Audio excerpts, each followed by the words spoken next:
Olhem só essa frase aqui. Treine enquanto eles dormem. Estude enquanto eles se divertem.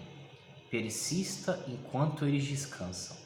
E então, viva o que eles sonham. Eu odeio essa frase, na verdade. Mas, olá pessoal, tudo bem com vocês? Hoje eu quero falar sobre um assunto que vocês estão bem inseridos no contexto, que é o vestibular. Até porque eu fui pego de surpresa e eu não sabia que o vestibular da FUVEST parece que é esse final de semana. Eu achei que esse final de semana fosse o Unesp, mas tudo bem, vai ser FUVEST, então espero que dê tudo certo. E por que é que eu odeio essa frase? Vamos ver essa frase de novo. Treine enquanto eles dormem. Ou seja, você não pode dormir. Você tem que treinar 24 horas por dia. Estude enquanto eles se divertem. Novamente, você não pode se divertir, você tem que estudar. Por último, persista enquanto eles descansam. Vocês entenderam? Vocês não podem descansar.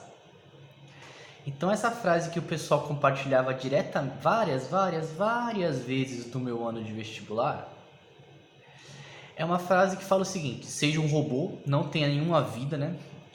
Jogue a sua famosa saúde mental pro saco. Só estude, dane-se o resto, né? E você vai conseguir, no caso nesse contexto, né, passar no vestibular. E a pergunta é, tá certo isso mesmo? Será que tá certo no momento em que a gente vive um contexto com grande presença de doenças psicológicas? Por exemplo, a depressão. Você falar isso para uma pessoa, você falar, olha, você não pode dormir, você não pode se divertir, você não pode descansar. O que você tem que fazer é tá lá, trabalhando, estudando, lutando, dando o seu máximo para você conseguir atingir o seu sonho. Que no caso, no contexto que nós estamos falando aqui, seria você conseguir a sua aprovação no vestibular. E, gente, não tá certo isso, não tá certo. Então eu decidi fazer esse vídeo com um caráter um pouco, digamos assim, motivacional. Eu sei que o que não falta para vocês é a gente falando, dê o seu melhor, você vai conseguir, você vai passar, professores, amigos, familiares, etc. O que eu queria fazer aqui é dar um vídeo motivacional, claro, mas também falar um pouco de como é essa coisa de passar ou não passar no vestibular, demorar 1, 2, 3 anos para entrar na faculdade, sendo que alguma hora você vai entrar, isso não tenho dúvidas. E também uma coisa que eu queria colocar nesse vídeo, quando eu estava estudando para o vestibular, eu sempre tive muito problema com redação. Eu sou de exatas, né? Redação.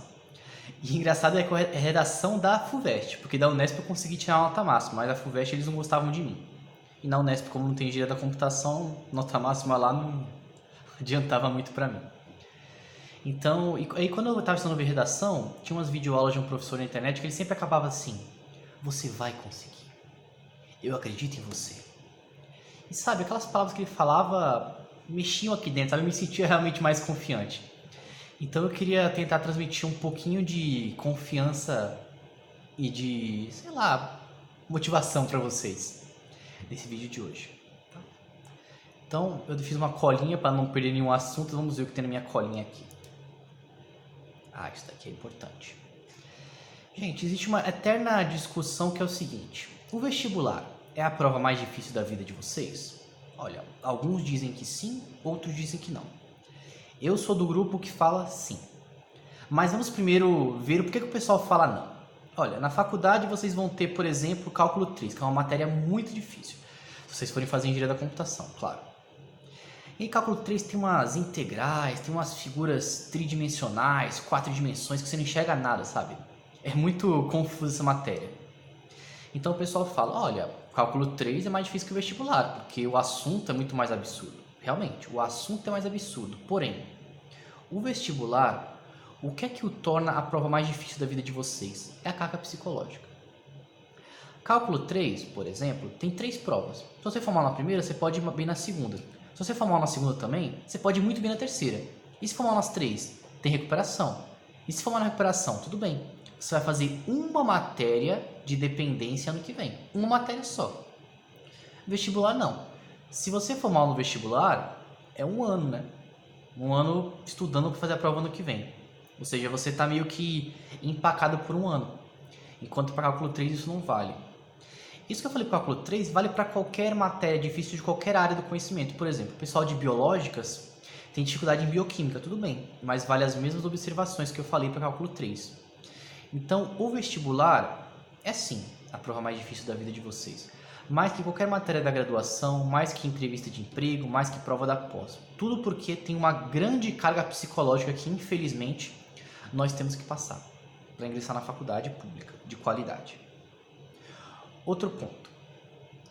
É claro que sempre queremos que os nossos amigos, os nossos conhecidos, as pessoas que nós gostamos, passem no vestibular. A gente quer que eles passem, é claro. Ninguém quer que não passe no vestibular, a gente quer. Então eu, por exemplo, quero que todos vocês que assistam o vídeo queiram engenharia da computação, ou até outro curso, não importa, passem no vestibular. É isso que a gente quer. O que acontece é o seguinte, digamos que tem 500 pessoas, daqui a vários anos, vendo esse vídeo. E essas 500 pessoas querem engenharia da computação necessariamente na Poli. O curso da Poli tem, acho que 80 vagas, contando o Veste e Sisu. Logo, se tem 500 e tem 80 vagas, infelizmente, 420 não vão conseguir. E a pergunta é, o quão ruim é isso? Claro, a pessoa fica triste, você se sente abalado. Realmente é muito triste não passar no vestibular. Eu digo isso porque eu também não passei no vestibular de primeira. Eu tive que fazer cursinho, como imagino que alguns de vocês que estejam vendo o vídeo agora ou verão o vídeo no futuro estão fazendo. Mas, gente, é aquela coisa, o ser humano em geral, ele é muito imediatista. Então a gente consegue apenas olhar para o agora. Então agora realmente a gente vê o nosso sofrimento. Mas não consegue olhar para o além. Por que eu estou falando isso? Digamos que, tudo bem, a pessoa não passou de primeira, fez o cursinho, passou. Ela pode se sentir um pouco com complexo de inferioridade. Caramba, eu estou um ano atrasado, eu estou um ano mais velho que os meus companheiros de sala. Primeira coisa é que no contexto da Poli isso não é muito verdade. Já falando para vocês, o que acontece é o seguinte, na Poli. A gente tem algumas situações. Primeira situação que é mais comum. A pessoa que entra, ela tem, em média, 1 ano de cursinho. Normal. Segunda situação. A pessoa que entra, ela fez uma escola técnica que tem muita qualidade, que, em geral, como ela é uma escola técnica, uma escola pública, a pessoa consegue cotas. Seja bonificação antigamente, hoje em dia tem a questão da vaga. Tudo bem. Terceiro ponto. A pessoa fez aqueles colégios particulares tops de linha. Então, aqueles que vocês sabem muito mais que eu, que estão sempre no topo do Enem, das aprovações, essa pessoa entra. Quarto ponto. A pessoa fez uma estratégia que eu particularmente não fazia ideia que existia, mas parece que hoje em dia os vestibulandos estão um pouco mais espertos, que é o seguinte. Você quer um curso X, então você quer engenharia da computação. Sua primeira opção é engenharia da computação. Segunda opção, pega um curso próximo, engenharia elétrica. Terceira opção, um curso próximo também, engenharia mecatrônica. Quarta opção, o que é que eu vou colocar aqui? Eu vou colocar um curso cuja nota de corte para entrar é uma das mais baixas de todas da Poli, que é o curso de... Eu não vou falar porque eu acho essa estratégia muito complicada, porque você esvazia os cursos, seria um curso onde as pessoas poderiam realmente aprender, mas na verdade elas usam apenas de porta de ingresso para a Poli. Isso é uma estratégia muito comum, gente. Infelizmente esses cursos aí que são menos concorridos, em geral eles esvaziam, porque o pessoal usa eles como porta de entrada para a Poli, e aí no final do primeiro ano eles transferem. Uma coisa super comum. E o quinto grupo, claro, né? É claro, gente, não é impossível. Existe gente que faz um ensino particular normal, né? Não top de linha, e consegue entrar de primeira. Mas o que é importante vocês saberem? Muitas pessoas que, eu era... Nossa, gente, isso é tão comum. Nossa, eu era o top da minha sala, eu tirava só nota 10, 9,5, entrei na Poli de primeira, mas chegando aqui na Poli, caramba, eu peguei 5, 6, 7 dependências apenas no meu primeiro semestre. Ou seja, essa pessoa vai atrasar um ano. Deu na mesma. Tudo bem. Ela entrou no vestibular de primeira, mas ela atrasou um ano aqui dentro. E é isso que, em geral, a gente não percebe. A gente tem uma noção, tipo, nossa, engenharia, se formar em 5 anos é tão difícil. Realmente é difícil, mas dá. É bem possível. Inclusive, da minha turma, a grande maioria se formou em 5 anos. Mas a gente não percebe que, muitas vezes você fala assim, nossa, eu perdi um ano no vestibular, mas se você se formar direto, você está meio que compensando aquele pessoal que entrou direto, mas atrasou um ano aqui dentro. E outra coisa, atrasar um ano aqui dentro não é algo negativo. Vocês têm que colocar na cabeça o seguinte, mais importante do que notas, lá vem aquele discursinho, é a saúde de vocês. É muito triste quando a gente vê uma pessoa aqui dentro que ela começa a desenvolver, né, esses problemas psicológicos, até problemas físicos, de saúde mesmo, ela fica doente, porque ela põe tanta pressão em tirar notas boas, por vários aspectos, às vezes, nossa, caramba, eu quero fazer intercâmbio, então eu tenho que ter as médias tops da poli inteira, e a pessoa rala, mas a que preço? Sabe, a que preço vale tanto a pena você ralar? Eu não tô falando aqui pra vocês, olha, não é pra ter ambição, mas é claro que é pra ter ambição. É claro que você tem que querer realmente coisas pra você. Você tem que querer, nossa, eu quero entrar na faculdade. Depois, nossa, eu quero um emprego bom. Nossa, eu quero comandar uma empresa. Tudo bem, é uma coisa muito válida. Mas vocês têm que também dar tempo a vocês mesmos. Não coloquem o sonho de vocês à frente da saúde de vocês, à frente do seu estado físico e psicológico. Porque pode ser que agora, como vocês são novos, também sou novo, claro, né? Isso não pese tanto, mas no futuro vai pesar. É o que eu falo para muito amigo meu da pós-graduação. Não adianta nada você drenar tudo que você tem nesse momento.